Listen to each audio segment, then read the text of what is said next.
কোনো দোষ না করেই জেলখানায় যেতে চাও, তাহলে এই প্রবাসে এসে যাও।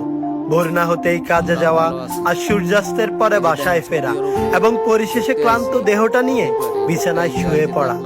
সত্যি এই প্রবাসের জীবনটা জেলখানার চাইতে কোনো অংশে কম না। সুখের লাগা সব ছাড়িয়া হইলাম প্রবাসী। আমার দেখেন যে কত সুন্দর একটা ঝিনুক।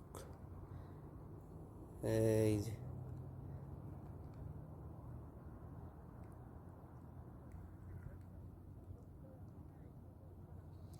ঝিনুক হালাই দি, নেবেন কেউ?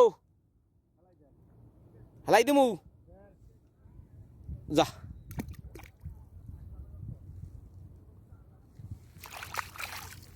হালাই দিয়ে গেলাম, ও থাক পানিতে।